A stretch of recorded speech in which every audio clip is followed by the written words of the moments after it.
பெற்றது பிறகாக முதல் கோப்பில் பிரதமர் நரேந்திர மோடி கையெழுத்திட்டிருக்கிறார். நாட்டில் பிரதமர் மூன்றாவது முறையாக தொடர்ந்து பிரதமர் மோடி பதவியேற்றிருப்பது தற்பொழுது இரண்டாவது, அதாவது ஜவஹர்லால் நேருக்கு பிறகான இரண்டாவது முறையாக ஒரு பிரதமர் மூன்றாவது முறையாக பதவியேற்பது இதுவே முதல் முறை.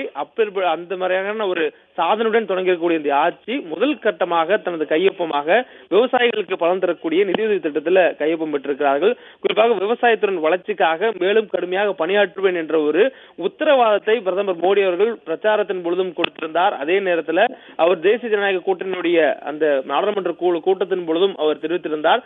அந்த கரீப் கல்யாண் திட்டமாக இருக்கட்டும், பல்வேறு திட்டங்களில் தொடர்ந்து தனது அரசு ஏழைகளுக்கு பங்காற்றி வருவதாகவும் இந்த 5 ஆண்டுகள் ஏழைகளுடைய வாழ்வில் முன்னேற்றுவதற்காக மிகுந்த பல திட்டங்களை தான் வைத்திருப்பதாகவும் பிரதமர் மோடி தெரிவித்திருந்தார்.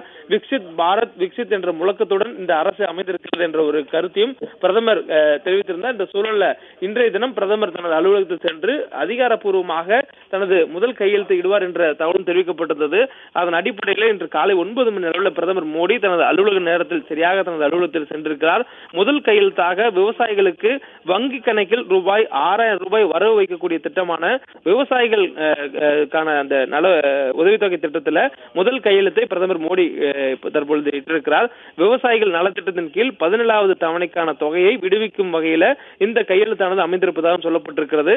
இதன் மூலம் 20,000 கோடி ரூபாய் 9.3 கோடி விவசாயிகளுக்கு பகிர்ந்தளிக்கப்படும். அவர்களோட வங்கி கணக்கில் இந்த தொகை வரவைக்கப்படும் என்ற ஒரு தகவலும் சொல்லப்பட்டிருக்கிறது. நேற்று பதவியேற்ற பிறகு டெல்லி சவுத் பிளாக்கில் இருக்கக்கூடிய பிரதமருடைய அலுவலகத்திற்கு தற்பொழுது சென்று இந்த கையொப்பமிடக்கூடிய காட்சிகள் தான் நாம் பார்த்திருக்கிறோம். விவசாயத்துடன் வளர்ச்சிக்காக இந்த 5 ஆண்டுகளில் மேலும் கடுமையாக பணியாற்ற தாங்கள் மிகுந்த விருப்பத்துடன் இருக்கிறோம் என்ற ஒரு கருத்தையும் பிரதமர் மோடி பதிவு செய்திருந்தார். அதே போன்று விவசாயிகள் நலனில் தங்களது அரசு அர்ப்பணிப்புடன் செயல்பட முடிவு செய்துள்ளதாகவும் பிரதமர் பதவியேற்கிறதுக்கு முன்பாக நாடாளுமன்ற குழு தலைவராக தேர்ந்தெடுக்கப்பட்ட போது தெரிவித்திருந்தார். பிரதமர் கையெழுத்திடக்கூடிய இந்த முதல் கோப்பின் மூலம் நாடு முழுவதும் 9 கோடியே 30 லட்சம் விவசாயிகளுக்கு இந்த நிதி உதவியானது சென்றடையும். அதே போன்று பிரதமரின் முதல் கையெழுத்து மூலம் விவசாய நல திட்டத்திற்கு ரூபாய் 20,000 கோடியானது ஒதுக்கப்பட்டிருக்கிறது.